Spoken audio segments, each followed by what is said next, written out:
Hi y'all, welcome back to my shop and Happy New Year. Today we're going to turn this really cute little mouse. This is a really simple wood turning project, and I think you'll have a lot of fun getting creative with it. So we're going to start with our blank about 4 inches long and approximately 2 inches in diameter. We're going to take the mouse down to about 1.5, 1 5/8. So this is 1 3/4. It's almost too small for me to round off in my chuck, so what I'm going to do is just put it in there square like this, knock the edges off, and then reverse it to give it a little better hold. But if I get it perfectly round, it won't fit in the chuck. So, you know, it depends on the size of your chuck and the blank you got. Either pick your wood appropriately or make your tenon appropriately. So I got it tightened up. Make sure this clears it. And we're going to use a spindle roughing gouge. Put just the briefest tenon on it.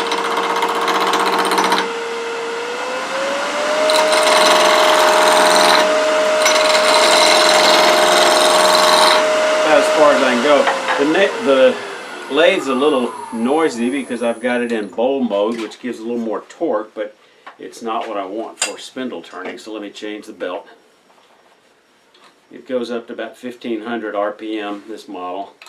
This one and the Jet 1642, quite similar with a VFD drive.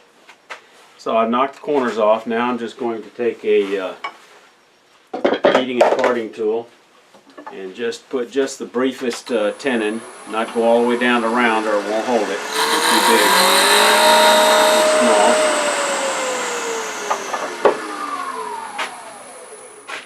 Hopefully I'll still be able to, this will give me a little better hold. Just have a little more purchase. And I'm putting the flats in between the jaws since they're not going to get held anyway. Make sure it's tight and snug all the way around. It is. Tighten it up. Tighten it up. Tighten it up. Now I can go ahead and round this thing off. Again, make sure it clears in case it's not in there right. So let's just speed through this rounding off.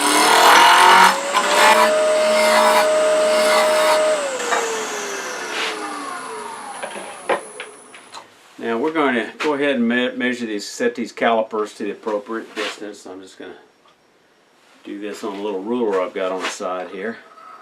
And that gives me a pretty good idea. Looks like I've got a bit of a flat spot here. By the time I get it around, I think I'll have it. Going to come in the corner here. This round.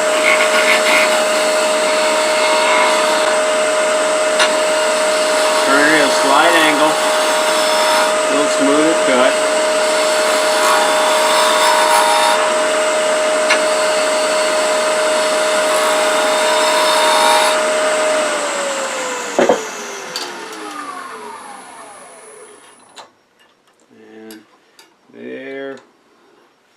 Pretty close. By the time we sand it, it'll be fine. Alright, so now the shape we've got going here, is very close to an elongated egg. This is an egg, and this is the shape of the mouse we're turning. So first thing we're going to do is mark off 3 inches because that's how long I'm going to make this. So let me set the calipers 3 inches. Mark this with a pencil.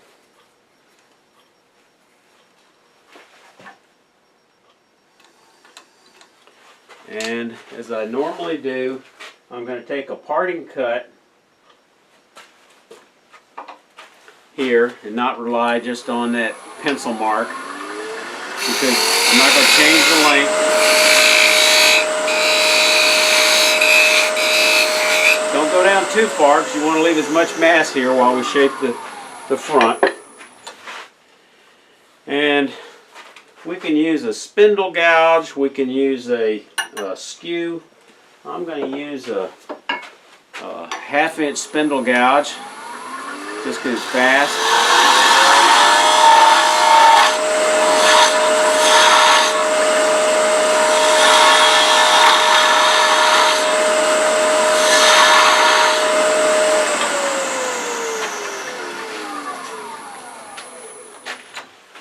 Now, I have made me a little bit of a storyboard for the dimensions, and if you want to shape the body a little bit, you can make the head a little bit larger and narrow the neck down a little bit, but mostly I use this to size blanks with.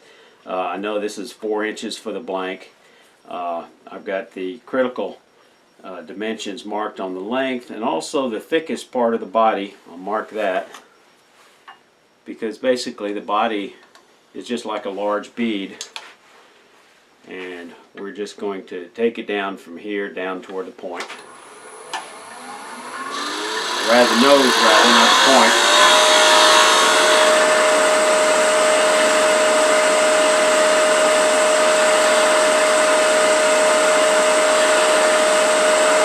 Now we're going to start shaping the back side. I've got this thing running a little fast. This is a small piece and securely fastened, so speed is not a problem. I've got it going about 2600.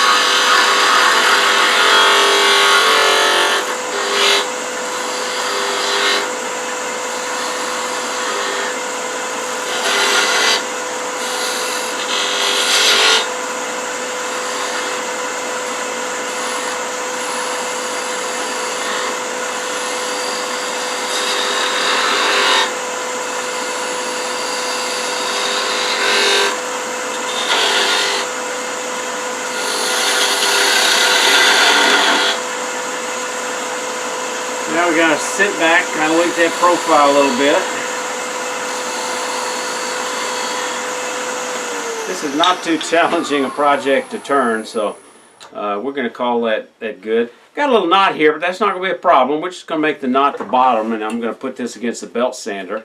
So we're going to go ahead and sand this up a little bit. I'll do that off camera. Okay, it's time to drill a few holes. I'm going to take the part that's going to be the bottom with his knot, make sure I've got that following finger on the bottom. You might want to look at the grain to see if that influences your choice of where you're going to put the eyes, but this grain lays pretty well this way. Now we're going to drill 4 holes here, possibly 6. The ears are going to go on the line here. They're a little further out than the eyes. So I'm going to put one here. And then I'm just going to come over here. If I want to make sure they're on line, I should probably draw a line using the tool rest, but I'm not going to get that precise about it. I'm just going to mark this, and then mark this. And then I'm going to take my awl to mark that hole to drill with. Use this birdcage awl. I made this in an earlier video. If you want to find a link to this, you'll see that in the end of this video. And then while I'm at it, I'm going to come down a little bit further down here for the eyes, and the eyes are going to be a little more inside. I'm going to put one right here, and then just kind of eyeball. Again, you can get more precise if you like. I think this is probably precise enough. Now, doing all this while it's on the lathe is a lot easier. Now, if you're going to glue whiskers, which is kind of an interesting feature, you can go ahead and mark the hole for the whiskers for a 1/16 inch hole. I'll show you about the whiskers later. I have a tendency to get my drill bits kind of mixed up, so that's why it's handy to have one of these little drill sizes. So I'm going to drill 1/8 of an inch for the ears. Put the tab for the ears, and we'll show you in a little while that ear making process.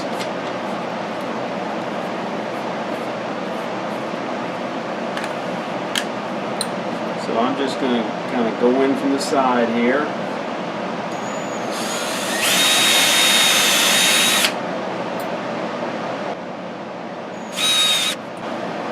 And that's 1/8 of an inch.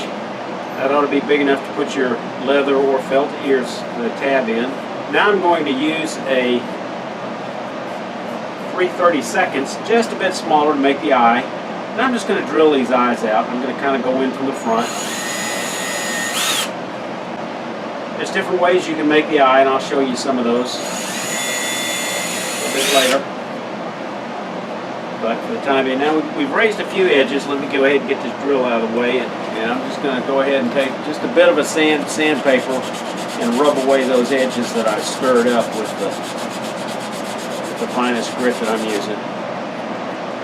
Now, all we got to do is part it off, and I'm going to take it down a little bit further with probably with a spindle gouge, and then I'll finish with flush cut saw.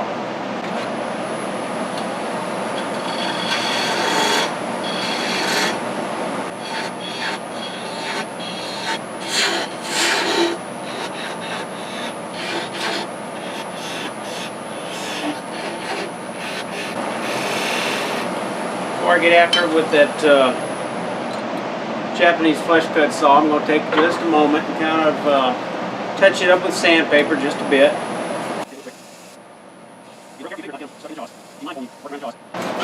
Now we're going to get a flush cut saw.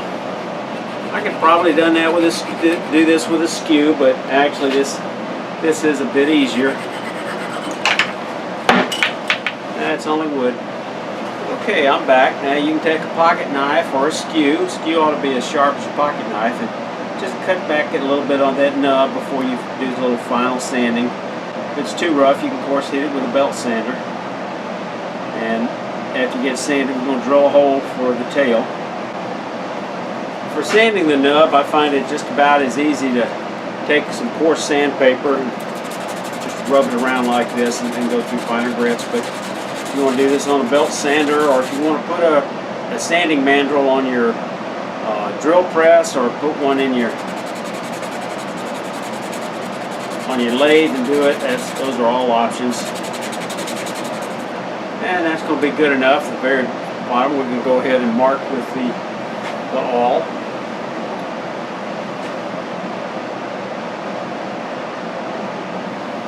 We're going to drill the tail.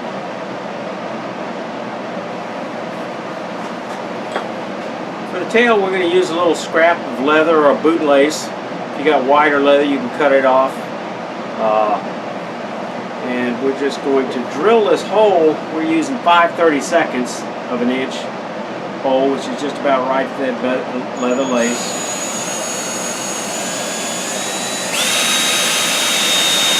Drill far enough down, we'll just put that in with a little super glue, and that'll work out just. See, you can see that's going to work out just fine. I'll cut this lace off. We'll handle the details of that later. Use the finish of your choice. Mylan's lacquer sealer tends to work fairly well for me because it's fast, doesn't give it a high sheen. Or you can use Turner's finish. I find it better to put the finish on it before you start embellishing with eyes and ears and tails and everything. You could actually use friction polish on the lathe, and for the part that you part off, you could just rub a little bit off the lathe. For ears, you can make them out of leather. You can cut them out of scraps of felt. They're about a ½ inch. You could actually even turn some out of wood if you like, and then kind of scoop hollow a little bit with some type of carving tool. If you're punching the ears out of leather and you're doing a lot of them, you could take you a little pipe nipple, about a ½ inch pipe, ½ inch inside diameter, sharpen the edge. This is actually it. And I don't know if you can see this, but it's got a little notch here, so when you cut it, you won't cut it all the way through, but you'll leave a little tab, and then you can use that tab to actually stick in the hole for the ears. If you want to use whiskers, you can use most any type of, cut off a few strands off a brush, 1/16 inch hole. Put a few strands in there and glue that in, but that's optional. The nose, you can see on this one and this one, I actually made them out of a separate piece of wood, drilled a little small hole on it, and I'll show you a picture here how you can take these, glue them into the end of the mouse blank, and then turn it to a point, and that gives you a nice refined look if you want to make a very nice refined one. But otherwise, you can certainly just use a Sharpie, and while it's on the lathe, you could put a little bit on the nose. When it comes to putting in the ears, I find that using something with a fairly dull tip instead of an awl. Something like a paper clip will work well. Again, for the tail, cut you off appropriate length of boot lace. Different colors are actually kind of fun.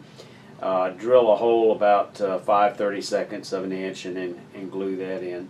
When it comes to eyes, you know, I have a bunch of these little squiggly eyes. I haven't used any of these yet, but that might be appropriate. The simplest eye is actually just drilling that small hole and then using a Sharpie to spin around a little bit on the inside, and that works well.